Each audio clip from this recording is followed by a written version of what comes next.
Assalamualaikum warahmatullahi wabarakatuh. Kembali lagi dengan saya Priyadi Hapidudin di podcast OMG, obrolan milenial religi. Di sini saya tidak sendiri, ditemani oleh teman saya sekelas, teman seperjuangan, teman sehidup semati, yaitu Saudari Nabila Pirginisa. Apa kabar Ibu Hajah? Alhamdulillah baik. Halo semuanya, gimana nih yang ngedengerin? Apa kabar semuanya? Semoga sehat selalu ya, terus dijauhkan dari virus-virus corona. Bener gak Kang? Iya, amin ya rabbal alamin. Semoga di tengah pandemi ini juga kita tidak luluh atau tidak luntur semangat dalam beribadah, ya Bu Hajah. Di sini kita ada bahasan atau satu poin topik utama, yaitu adab seorang istri. Aduh, gimana nih? Aku aja belum menikah. Ya mungkin ini Sharing aja kali ya, sambil berdialog. Terus ngebahas harus kayak gimana aja nih. Semoga jadi pelajaran juga buat. Langsung saja mungkin ya Bu. Apa saja sih menurut kaidah Islam adab-adab istri terhadap suami gitu tuh Bu. Boleh langsung saja, biar nanti sesudahnya kita tanya jawab. Oh, sharing ya. Terus membahas harus kayak gimana nih? Ya. Nih ada menurut Imam Al-Ghazali dalam kitabnya yang berjudul Al-Adab fi Din dalam Majmu'ah Rasail Al-Imam Al-Ghazali, Kairo Al-Maktabah atau Fiqhiyah halaman 442 menjelaskan tentang adab istri terhadap suami sebagai berikut. Yang pertama, selalu merasa malu. Terus yang kedua, tidak banyak mendebat. Ketiga, senantiasa taat atas perintahnya. Keempat, diam ketika suami sedang berbicara. Kelima, menjaga kehormatan suami ketika ia sedang pergi. Keenam, tidak berkhianat dalam menjaga harta suami. Ketujuh, menjaga badan tetap berbau harum, mulut berbau harum, dan berpakaian bersih. Terus yang selanjutnya, menampakkan qanaah atau menampilkan sikap belas kasih. Terus selalu berhias, lalu memuliakan kerabat dan keluarga suami. Selanjutnya, melihat kenyataan suami dengan keutamaan. Terus menerima hasil kerja suami dengan rasa syukur. Terus menampakkan rasa cinta kepada suami kala berada di dekatnya. Terus menampakkan rasa gembira dikala melihat suami. Nah, mungkin itu poin-poinnya. Kita bahas yang mana nih yang kira-kira jadi topik yang bakal seru? Kalau aku sih kayaknya yang diam ketika suami sedang bicara. Oh, itu boleh tuh. Soalnya jadi banyak dinamika, seandainya tidak melakukan seperti itu kan jadi cekcok malah. Iya bener. Terus kadang kan kalau misalkan lagi berantem nih, orang tua aku juga ya, lagi berantem pasti dua-duanya ngomong gini. Jadi sehingga timbul emosi konflik bener nggak? Jadi yang harusnya diam itu istri ya. Jadi kalau suami lagi ngomong, si istri itu harus diem gitu nggak sih? Ya, kalau menurut dalam kitab ini seperti itu. Tapi realita yang ada rata-rata justru suami yang diam, istri malah yang banyak bicara, nuntut itu ini. Lihat realita lapangan itu Bu. Ya mungkin itu mah susis ya, suami takut istri. Jadi dia kalau misalkan istrinya lagi marah-marah, suaminya diem nurut. Tapi emang kebanyakan kayak gitu sih, bener. Terus nih, adab istri kepada suami atau taat atas perintah suami. Nah ini kadang realita kenyataannya nih, taat atas perintah suami itu kayaknya susah gitu ya. Kayak di film-film di Indosiar gitu kan, rata-rata si istrinya tidak mau menuruti perintah suami, bener gak sih? Kayak misalkan istrinya nggak pakai kerudung nih contoh, terus suaminya nyuruh, kadang nggak taat, bener nggak? Iya seperti itu. Terus apa lagi coba di pandangan cowok?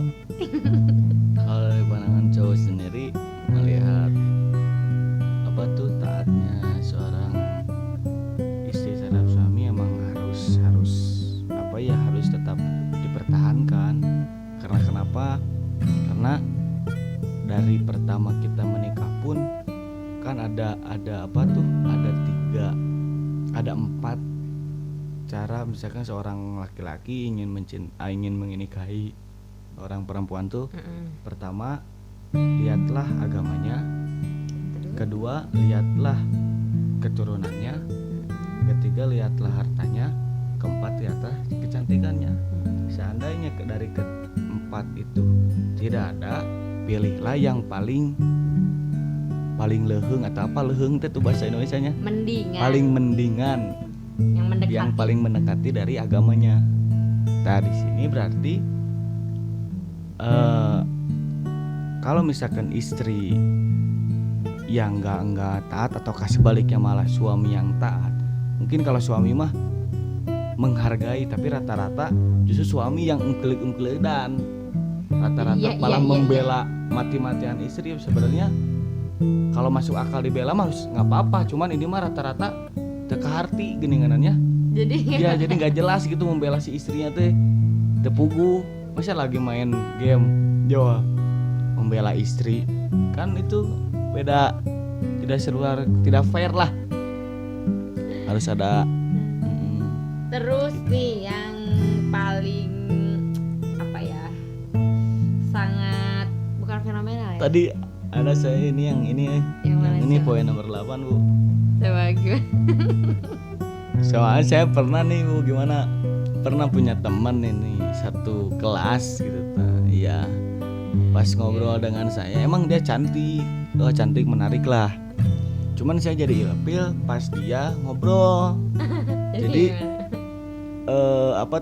pas ngobrol tuh aura yang keluar dari mulutnya rada lagi saum mungkin ya, rada nyegak gitu Bu. Jadi saya jadi ilfil gitu Bu. Itu gimana Bu? Nah kan di sini juga tetap harus, jadi sebagai seorang istri itu harus katanya menjaga badan agar tetap wangi, terus mulut agar tetap wangi, terus berpakaian bersih. Nah mungkin itu juga ya. Jadi kalau misalkan ada suatu hal yang menyengat, apa yang mengeluarkan bau-bauan, jadi nanti si suaminya itu menimbulkan tidak nyaman bagi orang terdekat di dekat kita. Nah mungkin itu salah satu contoh yang tadi, meskipun itu bukan istri ya, tapi wanita. Berarti bukan hanya istri, semua wanita juga harus menjaga badannya biar tetap wangi, terus mulutnya biar tetap wangi, berpakaiannya bersih. Jangan malah kalau realita sekarang kayak suami ini datang ke rumah istrinya tuh bau bawang, pakai daster.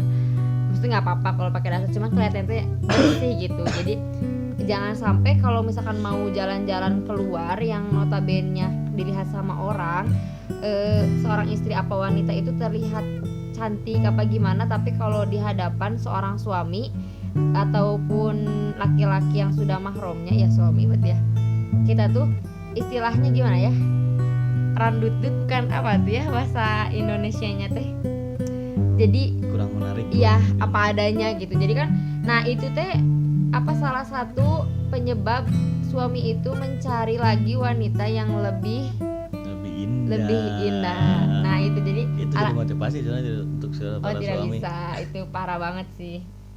Tapi kadang ada juga yang misalkan udah cantik, wangi, tapi suaminya tetap selingkuh. Itu gimana pendapat ya Bapak? Mungkin ada hal seperti ini, seperti misalkan kayak tadi tentang yang bau mulut mungkin ya, yang terkadang kan suami pun ingin menjaga perasaan seorang istri, jadi tidak mau misalkan jual di depan, mah misalkan atau bu itu mulutnya bau misalkan kan, jadi ntar si istri teh walaupun si istri mungkin jadi pelajaran atau jadi ya buat ada perbaikan diri, tapi di sisi lain nanti malah timbul cekcok nggak sih? Iya bisa jadi teman, daripada ada konflik atau mungkin suami bisa seorang laki-laki rata-rata seperti itu, tidak di depannya mengeluarkan kejelekan mungkin ya, kejelekan seorang istri itu atau si cewek yang dia suka itu, terkadang ya dia merasa mending kene udah we lebih baik saya aja yang merasakan, jangan diutarakan, takutnya ada sakit hati Nggak atau enak gimana juga mungkin iya. ya takutnya. Nah itu gimana Bu menanggapi seperti itu? Gak tahu sih. Kalau itu mah ya mungkin emang kan dalam apa namanya hadisnya juga ada anadopatu minal iman, kebersihan sebagian dari iman. Nah, berarti kita juga sebagai wanita atau laki-laki pun sama mungkin ya, harus tetap menjaga kebersihan badan, apa namanya pakaian ataupun yang lainnya, jangan sampai terlihat kotor, lusuh. Walaupun hadis itu doib ya Bu. Nggak apa-apa kalau misalnya itu dalam Doib kebaikan. gak hadis ya Bu. Iya gitu. Anda jangan mengajak berdebat ya. Ini podcast. Terus ada juga nih, adab istri kepada suami itu menampakkan qanaah. Jadi qanaah itu menerima atau merasa cukup dengan apa yang didapatkan oleh suami. Nah, istri tidak boleh menuntut lebih dari apa yang mampu diberikan suami kepadanya. Jadi jangan sampai misalkan suami mampunya ngasih segitu terus istrinya tuh nggak nerima malah menuntut gitu kan. Banyak juga yang kayak gitu, apalagi kan sekarang lagi corona nih, pasti bidang ekonomi semua orang pasti lagi menurun. Nah jangan sampai istri jadi dia itu kayak misalkan kok ini kurang sih, kan kita butuh gini. Nah itu kan nanti suaminya malah pusing nantinya, benar nggak sih? Gimana nih terhadap pandangan laki-laki kalau istrinya banyak nuntut nih meskipun bapak belum menikah, kalau misalnya mendapat istri yang seperti itu kayak gimana nih? Ya, saya mau cari yang lain. Kalau saya kan ini udah jadi istrinya, masa langsung jadi ya istri yang banyak menuntut. Sebetulnya saya akan menelaah dulu apa tuntutan seorang istri terhadap ya saya bersalaku suami, dikarenakan mungkin yang kan rata-rata kan perbedaan antara suami dan istri itu, suami itu lebih ke akal dan perasaan, sedangkan istri perasaan dulu baru akal.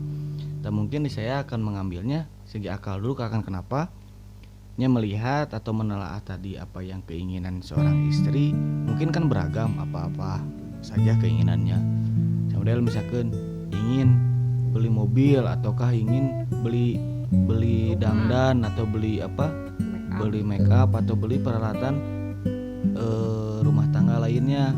Nah di sana mana suami harus bisa memilah mana yang lebih jadi prioritas, mana yang jadi lamun dina ieu ekonomi geuning ada primer, sekunder, tersier. Nah, harus bisa memilah itu mana dulu yang jadi yang harus diutamakan, mana dulu yang harus misalkan bisa di nanti ya. Mungkin seperti itu. Mana serang laki-laki nih. Seandainya saya walaupun saya belum, tapi harus adalah planning ke depannya. Cuman kan ada juga nih malah kan kayak ekonomi ini kan sifatnya sensitif banget ya. Nah ini juga salah satu penyebab tertinggi terjadinya perceraian itu pasti dari ekonomi, karena si istri tidak merasa kebutuhannya itu terpenuhi oleh suaminya, jadi banyak cekcok lah apalah sehingga menjadi penyebab terbesar perceraian. Kan bener gak sih kayak gitu? Ya apalagi sekarang mungkin ya lagi pandemi ini sulit kemana-mana.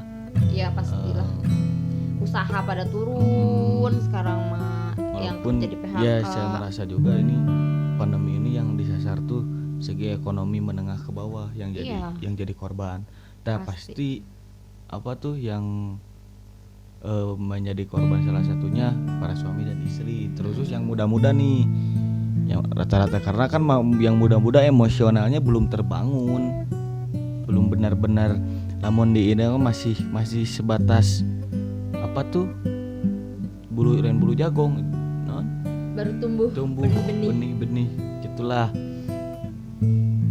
ya. Mau gak mau harus paham balik lagi ke situ sih, karena ya suami dan istri itu apa ya? Ya lamun dalam Islam juga kan setengahnya beribadah atau setengahnya agama Islam teh ada di pasangan suami istri. Jadi harus selalu apa namanya berarti sebagai istri itu jadi menerima, nggak boleh sampai kak menuntut hal-hal yang sifatnya tersier, misalnya gara-gara tetangga nih punya motor baru jadi ikut pengen beli motor baru, kan kebanyakan kayak gitu ya. Jadi apa panasku sama tetangga kan itu gak baik ya, jadi malah nanti suaminya yang stres sendiri, benar gak sih? Terus yang mana? Terus menerima hasil kerja suami dengan rasa syukur. Nah ini ada keterkaitannya sama yang tadi, benar nggak? Sama ini nih yang poin yang mana? tadi kan menerima sambung juga sama menampakkan rasa gembira saat melihat suami. Soalnya banyak kasus juga nih Bu. Terkadang terus anak ataupun istri juga terkadang bukan sosok bapak atau sosok suami yang gembira saat melihat tuh, malah Anaknya. apa yang dibawa oleh suami, kan bawa uang atau kok bawa martabak sekalipun. Iya, itu dulu waktu Nah, kecil. rata-rata itu gimana itu menyikapinya? Karena sebenarnya mungkin nggak tahu juga sih, cuman emang ini tuh hal kecil cuman jarang diperhatikan, bener nggak sih? Jadi kayak sebenarnya mungkin seorang suami itu perlu lah kayak gini, cuman ini tuh hal kecil yang ya udahlah nggak usah gitu gini. Kadang-kadang ya suaminya datang ya udah biasa aja gitu, nggak apa namanya kan kalau misalkan Rasulullah sama istrinya ketika Rasulullah datang langsung disambut gitu harusnya. Cuman kan kalau melihat ke lapangan yang ada, realita yang ada, jarang yang kayak gitu. Malah kebanyakan misalnya suaminya datang kerja, istrinya lagi gosip sama tetangga, pasti kan kayak gitu, benar nggak sih? Iya benar. Jadi kalau nanti nih menjadi seorang suami, mau nggak digituin? Boleh. Kok boleh? Jadi mending yang biasa aja apa? Kan tapi kadang-kadang kalau pengantin baru suaminya datang suka apa ya, abang pengantin baru teh ya. Jadi kan suka gabruk langsung, gue iya, ya. bukan gabruk juga sih. Jadi apa namanya? Oh ini mau minum apa? Makan apa? Nah pas kayak gitu, bener nggak sih? Masih ada romantisnya. Iya, cuma kan kalau udah lama ya udah, apalagi punya anaknya 3 apa gimana, kan melihat realita yang ada pasti ya udahlah biasa aja. Oke, Gitu. terima kasih Ibu. Jadi pesan untuk istri nih kepada suami seperti apa Ibu? Terakhir. Apa ya? Mungkin pesannya jangan melupakan hal-hal kecil yang padahal itu teh sebagai bumbu-bumbu, bukan bumbu-bumbu sih, malah yang bikin mempererat hubungan suami istri gitu. Jangan sampai abong suami istrinya udah lama jadi ya udah biasa aja, kan harusnya tetap diperlakukan sebagai suami yang seharusnya gitu. Semoga kita semua menjadi istri solehah dan suami yang soleh ya. Amin. Amin. Nah mungkin cukup sekian ya. Jadi pesannya tuh tadi alhamdulillah mungkin pesannya dari Ibu Nabila. Jadi ya lu jangan lupakan hal yang kecil, karena kacugak tuh ku paku bukan ku gunung gitu. Oke, terima kasih untuk teman-teman podcast semuanya, podcast OMG. Saya Preda Abdudin. Mohon maaf apabila banyak tutur kata yang salah. Ditutup dengan doa, Robbana atina fid dunya hasanah wa qina adzabannar. Assalamualaikum warahmatullahi wabarakatuh.